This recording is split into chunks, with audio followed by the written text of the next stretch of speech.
We get taught how to do the job technically, but we don't get taught any business skills. Because if you can't have this conversation at the start, when you don't have the pressure and the realities of the business, then things are only going to get worse. Human beings as a species, we thrive and survive by connection. And the key to connecting with other people.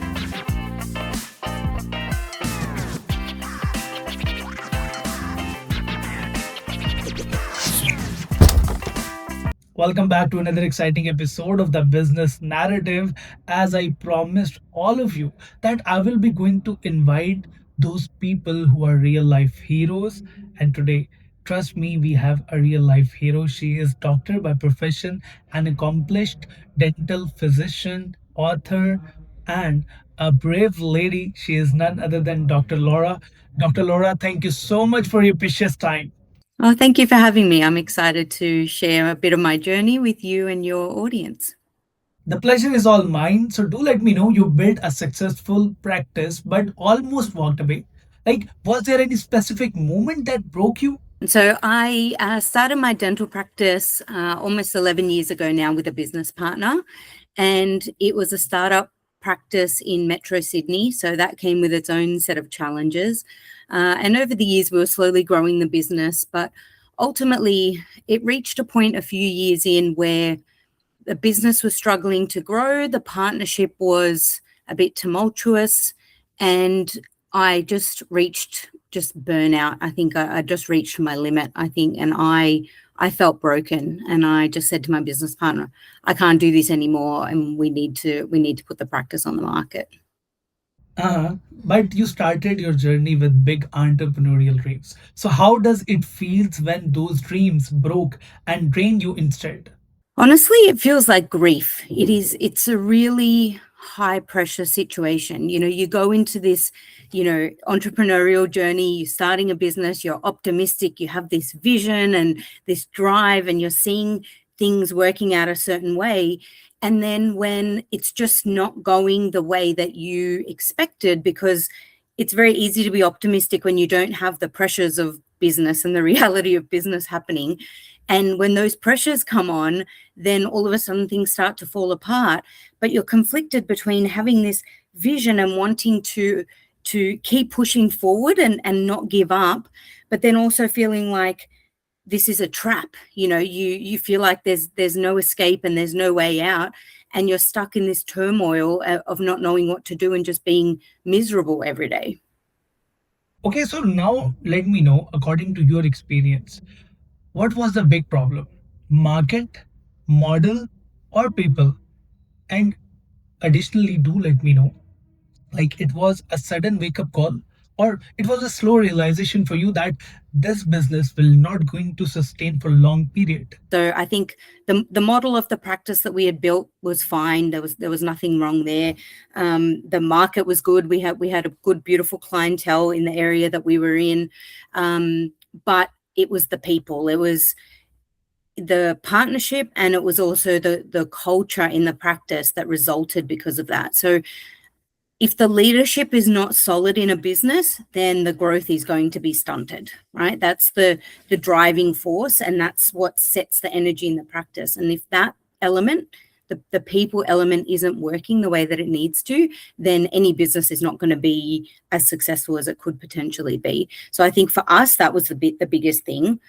And when I realized the partnership was the problem, was a couple of ways. When I felt like I was spending more energy in managing the relationship, so trying to keep the peace, trying to avoid conflict, and we just weren't progressing forward. We were in survival mode, basically, just trying to get through day by day instead of watching the business thrive and grow, which is what you want. That's why you got into business in the first place, right? And so the focus wasn't in the right spot. It was focusing on just getting through the day instead of focusing on driving that business. And I think it wasn't really a sudden realization. Like, it was building over time, and then I had that sort of wake up call, right? So it was like that slow build before you kind of had that moment where you just think, I can't do this. Because before that, you sort of think, oh, is there something I can improve? Is there some way that I can change? Maybe I just need to try harder. And so you keep pushing and pushing and pushing until you realize that it's not the effort that's the problem. Something's not working in the structure of the business, essentially. Businesses often suffocate slowly. So, what were some early signs you ignored and you thought that this business will going to survive for a long period of time? We get trained that you need to become clinicians. We get taught how to do the job technically, but we don't get taught any business skills, right? So a lot of us think, oh, if I'm a good dentist, if I just open my practice, I'll be successful. And so a lot of us are missing those skills. And the big things for me in the beginning now, in looking back, I didn't have the skills that I have now to be a good leader and to be a good business owner. Because to be a clinician, you have a certain skill set, but to be a good and successful business owner, you have and need a completely different skill set.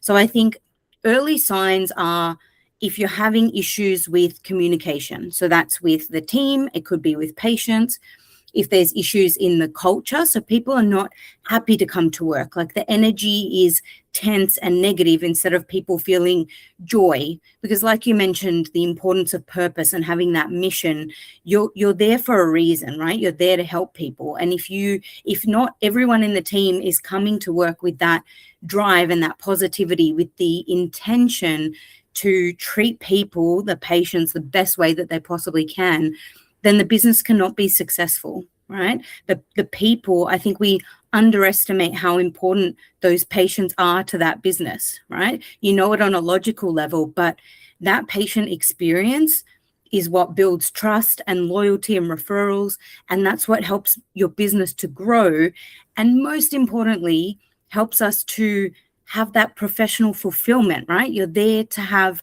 you're not there to go to work and feel miserable, right? You spend so much time at work. You want to feel like you're helping people, you're happy, you're having a good time. And that's, I think, we need to recognize when those things aren't there, because lots of clinicians are burning out because they're missing all of these elements.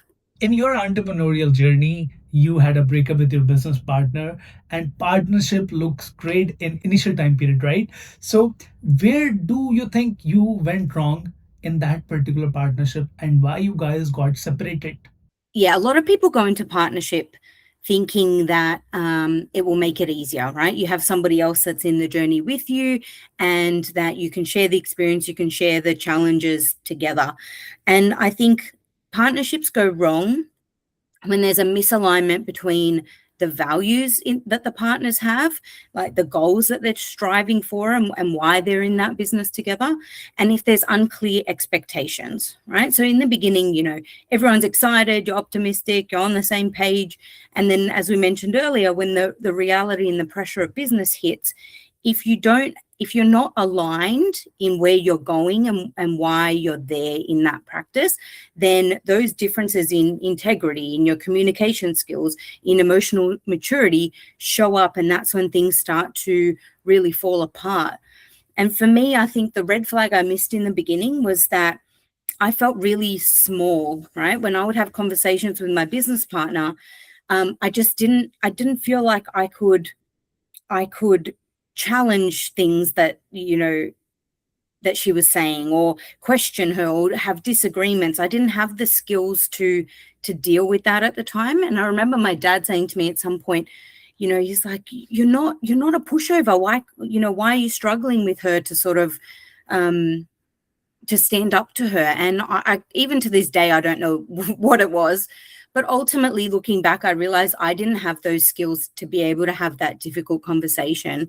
And you think that avoiding those things, that things will just magically get better, right? But they only get worse with time until something explodes, which was me, reaching that limit where I was saying, I can't do this anymore.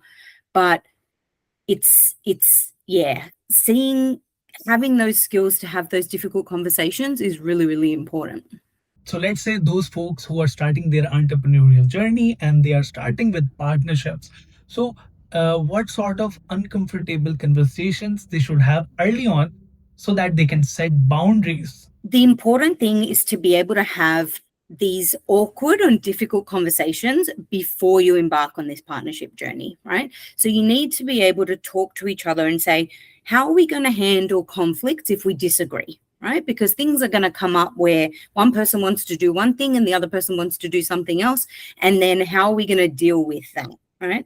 What happens if one of us wants out of the business, right? So it could be because the business is doing well, could be doing badly, life circumstances change. How are we going to handle that change in the future if and when it comes up? What are our non-negotiables when it comes to the culture in the clinic, how we deal with patients, our ethical obligations? Like those things you need to be on the same page from the beginning, or at least clear about what's important to you from the start. And then again, how do we make decisions? So especially if you're entering into like a 50-50 partnership, that's what I had with my business partner. And there were many times where, you know, we reached a point where we had to make a decision. She would say yes, I would say no, or vice versa. And then we were stuck, right? So you need to talk to this partner and say, what happens in that situation? You know, how do we make that decision? If one of us wants to go one way, the other one wants to go the other way. And if you can't even have this conversation in the beginning where you can be open and honest with each other and talk about these potential things that could happen and likely will happen, then you already know from the start, do not enter this partnership, right? Because if you can't have this conversation at the start when you don't have the pressure and the realities of the business, then things are only going to get worse, and it's completely the wrong thing to do. When you took control, your business grew significantly, right? So, like, according to you, what sort of changes you had made, right? It was a mindset, or you have changed the strategy? So definitely the way that we had been running the business and trying to grow the business was not ideal. And then again, the culture in the practice wasn't ideal. So the first step for me was working on myself as a business owner and as a leader. I needed to go on this journey to build my self-awareness, build my own skills as a leader, as a person, and as a clinician, so that I could show up better and build the culture that I wanted in that practice. I had a vision for how do I want to feel when I come to work every day?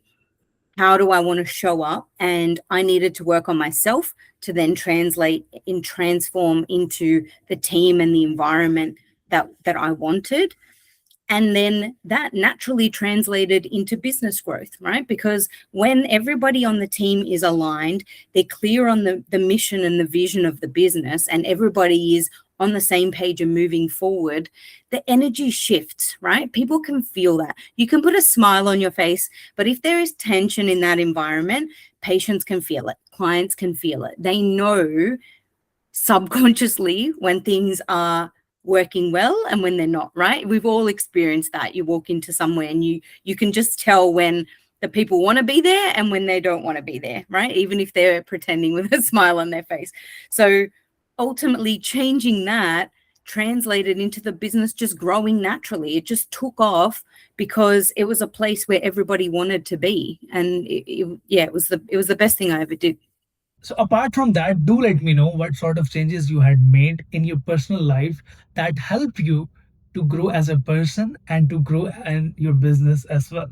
I didn't trust myself. There was a lot of doubt there. And I think ultimately, once the partnership was dissolved, I gave myself permission to just go for that vision, right? I stopped holding myself back. I stopped doubting myself, and I empowered my team, right? I realized that I can't do everything on my own, and having everybody aligned and on the same page just changed everything. And so before the partnership was dissolved, it was a very uncomfortable place to be. Like there was a lot of tension, we were walking on eggshells, and it was just surviving. And then it became transforming the practice into somewhere that felt calm and connected, and it flowed, right? Everything was just working. Everybody was working together. It was supportive, and it became more consistent, right? The experience became more consistent for the team, for the patients, and everybody could feel that safety, right? There was that psychological safety in being there. And then that just exploded the growth in the practice. A lot of entrepreneurs, they are talking about emotional intelligence. This skill is being ignored in healthcare sector especially. So according to your experience, have you seen any doctor he failed because he could not connect with his patients? I think particularly in healthcare, but as you mentioned, not just in healthcare, this is across business, across life. Emotional intelligence is not emphasized enough. So let's say in healthcare, when we're going through uni selection to get into these degrees, there is such a focus on IQ, right? They need people who are intelligent, who can learn all of the, plethora of stuff that we have to learn about the human body in all aspects of healthcare. But we forget that we are treating people, right? We are people treating other people in pain and discomfort and with health issues. And it's such a critical skill knowing or having that emotional intelligence. And I think there's a few elements here. Is one is that we're not taught formally how to develop those skills. And two, I don't think a lot of people really even understand what it encompasses, right? A lot of people think it's just empathy or being compassionate, but there's so much more that goes into it. It includes building self-awareness, learning how to regulate your emotions. So if you're in healthcare and you're in this high pressure situation, on top of running a business, let's say just the clinician aspect, you're in constant high pressure. And if you don't learn how to reset, how to regulate your emotions, that's going to translate into the whole clinical environment that's there. So we train clinicians how to do the job, but we don't train them well enough how to deal with their own emotions, deal with the emotions of the patient, build their leadership skills, build their communication skills.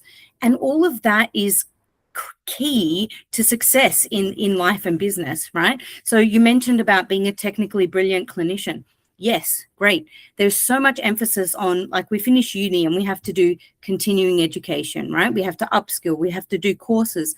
So all these dentists are going to these courses to learn how to place implants, how to do orthodontics, how to do all of these technical skills.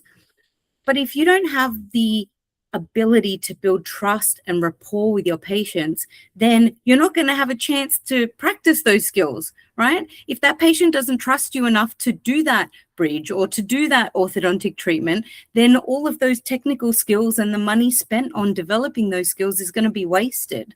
So it's so underlooked and underdeveloped, but something that we really need to talk about more. Communication and soft skills are the most important skills. So how doctors can build these skills? It's the most important thing, I think, for all of us. As you said, it's actually, this goes way beyond healthcare, it goes way beyond business. It's just life in general, right? Human beings as a species, we thrive and survive by connection. And the key to connecting with other people is communication. And that's going to be verbal, but it's also going to be, physical, right? Our body language and all these things outside of the way that we communicate, right? The words are only a small aspect of that. And we need to learn how to communicate better to be able to build connection with other people so that we have that human side, right? That we feel fulfilled, that we feel part of a tribe, right? That deep primitive need to be part of a tribe for survival, right? And then to have that fulfillment and success in life. So if you think about developing those skills, if you have a client, a patient, whatever it is, the better you're able to communicate with them and they feel safe, if they feel seen, if they feel supported, if they feel heard, then that's going to build loyalty in your business. It's going to build referrals in your business. But also, if things go wrong, right, which things do, this is life, okay? Not everything is going to go perfectly. No matter how good you are, things are going to go wrong. If you have those communication skills, then you can mitigate those things. You can help deal with those problems before they turn into a big drama, right? Then you think about communicating with your friends, with your family, with your children. If you learn these skills, that translates to every aspect of life, and you can live a much more peaceful and comfortable life and a content life if you develop these skills across life and business. I will fall on my sword for this. I think it's the most important thing to learn, full stop. Thank you so much, Dr. Laura, for your precious time, and I hope all the viewers will going to love the podcast. If you love the podcast, do subscribe the channel, press the bell icon, and we will be going to meet you in another exciting episode with another exciting guest. Till then, keep daring, keep listening, and keep achieving your goals.